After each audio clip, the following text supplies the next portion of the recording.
Your message is important to us. Please hold. Your message is important to us. Please hold. Your message is important to us. Please hold. Looking for great value home insurance?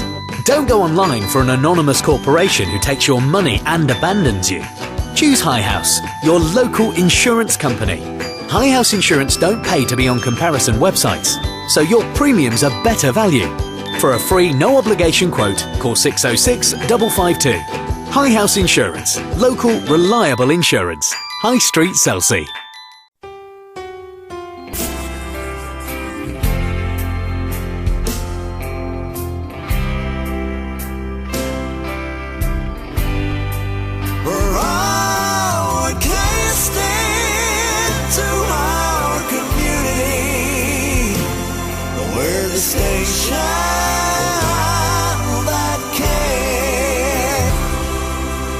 Station that cares, Selsey Internet Radio. Welcome to What's On. This is our weekly look at what's going on in and around the village for the coming week for your education and entertainment. Now on Tuesday the 6th of October, well today there's a watercolour art class at the Selsey Centre, and this is from 10 o'clock until 12:30, and if you'd like any more information, well you can phone Anita on 696 193 and she'll give you all the details. On Wednesday the 7th, well, we have Wednesday workout, which is also at the Selsey Centre, and that's from 9 o'clock in the morning until 10 o'clock. And if that's all a bit much for you, well, you can try fitter sitters. Try saying it, let alone doing it. And that's from 10:15 until 12. And if you'd like any more information on that, you can contact Glenda on 601090. Now, in the evenings on Wednesdays, there's Selsey Carpet Bowls, which is down at Medbury School. And if you'd like to try your hand at some carpet bowls, well, you just have to turn up because everything's supplied and you can just have a go and see if you like it. And if you like it, well, then you can think about membership and stuff like that. But get down there and try it. They're a good bunch, really friendly bunch, and you'll have a bit of fun. On Thursday at Budgeon's car park at 10 o'clock in the morning, the local constabulary will be available to check your tyres. And they'll check your tyres, make sure you've got plenty of tread on them or enough legal tread on them. And that's part of their National Tyre Safe event. And of course very useful it is too at this time of year, just before the winter starts to creep on. And the last thing you want during the winter is dodgy tyres, because dodgy tyres and ice, they don't mix. Unlike gin and tonic and ice, which mixes very well.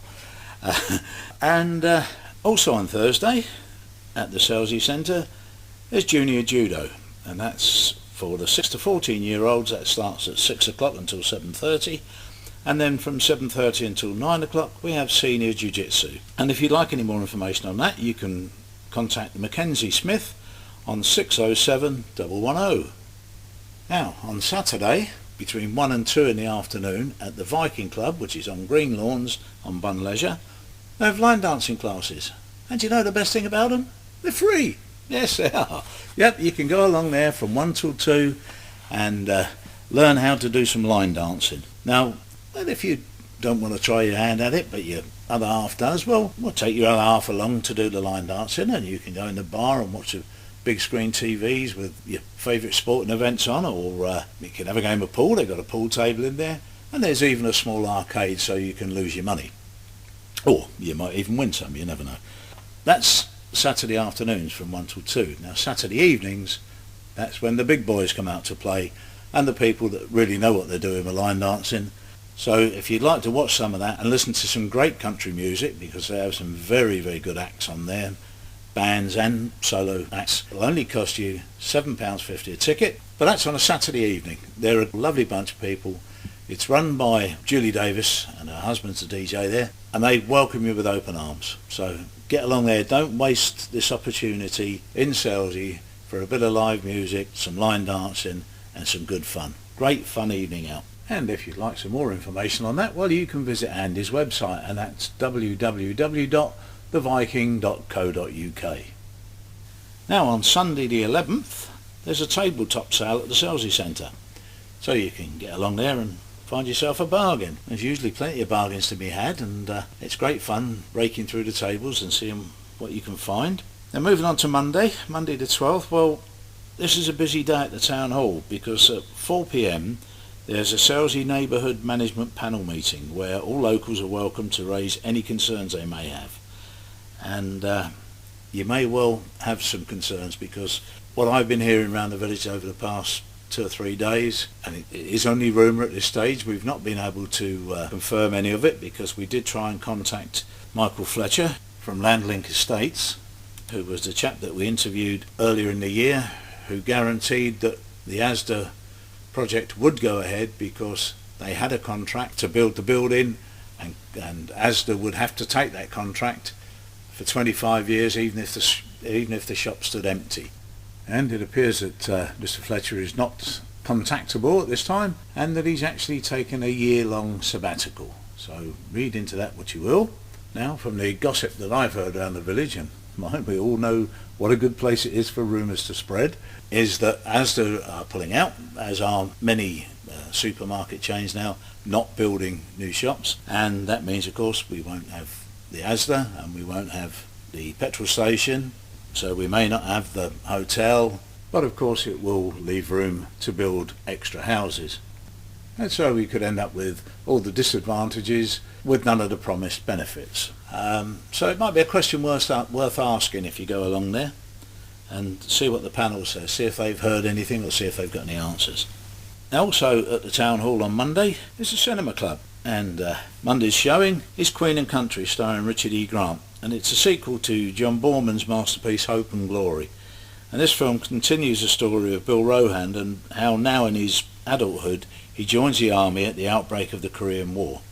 Now, tickets for this are just £5 on the door. Get along and watch a good film. And that's about it for this week. I'll catch up with you again soon. And we go across now to the kitchen for a couple of good winter recipes. And our first recipe this week is a good old beef stew. Now, the winter's coming on, and so good old beef stew is just what the doctor ordered. Preparation time for this is about 20 minutes, and it'll take about 2 hours for it to cook. And this is what we need. We need 2 tablespoons of olive oil, 1 onion chopped, 1 clove of garlic crushed, 3 carrots also chopped, 500 grams of braising steak, 1 tablespoonful of flour, 1 tablespoonful of tomato puree, 500 ml of beef stock, and 1 tablespoonful of balsamic vinegar. And for the dumplings we need, and you've got to have dumplings, for the dumplings we need 175 grams of self-raising flour, 75 grams of suet shredded, 1 tablespoonful of chopped parsley, and a half a teaspoonful of pepper, and some water. And this is what we do. We preheat the oven to 170 degrees centigrade, and in a large oven-proof dish we fry the onions in a little oil until they're translucent. Then we add the beef and fry until the beef is browned. Stir in the flour, then add the stock, tomato puree, carrots, garlic and balsamic vinegar. Cover with a tightly fitting lid and place in the oven for around 2 hours. Now, braising steak tends to get more tender the longer you cook it, so give it a good couple of hours, that'll be nice and tender. And you can add the pepper if necessary, but you may find that the stock gives enough seasoning. And for the dumplings, well, while the stew's cooking, sieve the flour into a bowl and add the suet and the parsley and the pepper. Next, add enough water to make a soft but not sticky dough, around 2 to 3 tablespoons. Lightly flour your hands and roll the dough into 8 small balls. Add to the stew 20 minutes before the end of the cooking time. And there we go. Wonderful beef stew. And if your kids don't like it, I turn their nose up at stew, try cutting a couple of big chunks of crusty bread and putting some butter on it and get them to dip it in the stew gravy. I bet you they won't dislike it for long. And our next winter menu for this week is butternut squash soup. Rather nice it is too. And this is what we need, and this will serve 4 people. We need 1 medium onion finely chopped, 2 tablespoons of olive oil, 1 finely chopped garlic clove, 1 butternut squash, and that needs to be about medium sized, peeled, seeded and cubed, and 1 teaspoonful of ground turmeric, and that's optional, it depends if you like turmeric or not, and 800 ml of vegetable stock. And this is what we do. We saute the onion in the oil in a non-stick frying pan for about 8 minutes over a medium heat, stirring it occasionally until the onions are transparent. Then we add the garlic and stir for another minute or 2. Then add the butternut squash cubes to the frying pan with the turmeric and saute for a further 5 minutes. Add the stock and simmer for 25 to 30 minutes or until the squash is tender. And then we allow that to cool a little, and then we puree it in a blender. And then once it's blended, we just reheat it to serve, and served with some fresh crusty bread. And I tend to use the part-baked baguettes you can buy now, because they're wonderful. They're in the oven for about 8 minutes, and you've got fresh crusty bread, absolutely brilliant with soups. And there you go, a nice easy meal. But of course, as we all know, there's no such thing as a free lunch. So you need to get out in the garden and burn off a few calories before you can partake in the recipes that we were just talking about. So here's a few gardening tips for you to carry you through October in preparation for next year. Now, although we've just had a lovely weekend, I think without doubt we can say that winter's coming along. And that being the case, we've got a number of jobs to do out in the garden that we should be getting on with. Although, of course, when it's nice and sunny, you don't really want to be out in the garden. And when it's got cold and windy and horrible, well, you don't want to be out in the garden. But anyway, these are some jobs that we should be doing in October, and which will stand us in good stead for next year. Now, firstly, it's time to plant new trees, hardy shrubs and perennials, although lovers of sun and sharp drainage such as ceanothus, cistus and lavender are probably best planted in April. Now, for earlier flowers next year, sow sweet peas under cover in a cold greenhouse or a cold frame. And if you've still got some pots around that have got evergreens or autumn or winter flowering bedding in them, well, find a little sheltered spot and put them all there together, and you get a nice sort of display, and they're sheltered from the weather a little bit, so they'll last a bit longer. Time to plant spring flowering bulbs, but hold off planting tulips until November, otherwise you might risk them getting tulip fire. And pumpkins and winter squashes need to cure somewhere warm and dry for 10 to 14 days after you've cut them. This is to prepare them for winter storage. Now, if you've got a kitchen garden, and I've got a garden that's about as big as a kitchen, you can apply barrier glue or grease bands to apple and pear tree trunks to prevent the winter moth climbing the trees. Now, he's not very clever, that winter moth, is he? Because he can fly, so you'd think he'd fly above the bands. Anyway, time to sow broad beans late in the month, or a week or two earlier further north. Cut down asparagus stems as they turn yellow, and mulch with well-rotted farmyard manure or garden compost. And you can plant garlic and finish planting autumn onion sets and shallots, and cut out fruited canes of hybrid berries.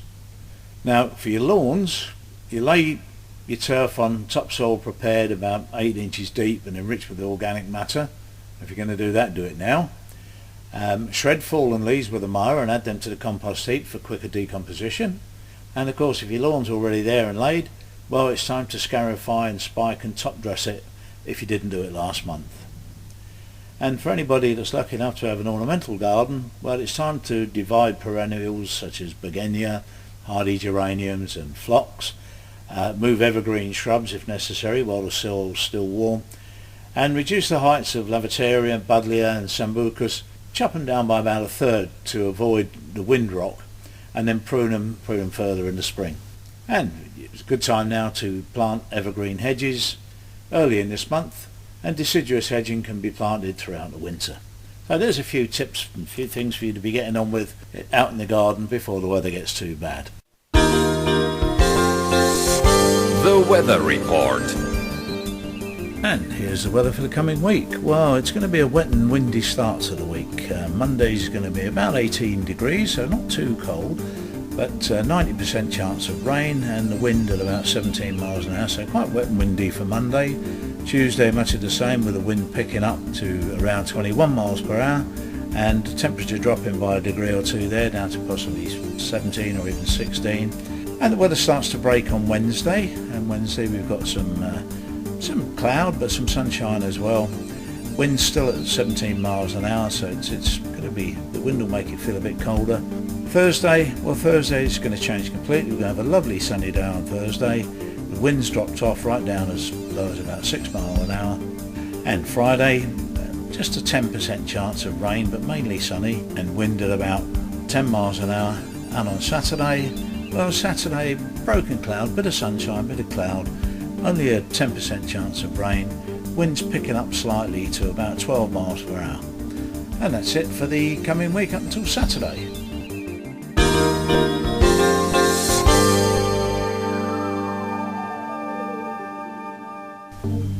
And that's about it for this week.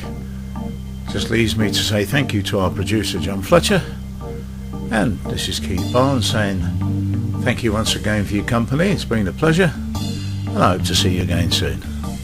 Bye for now. Bye.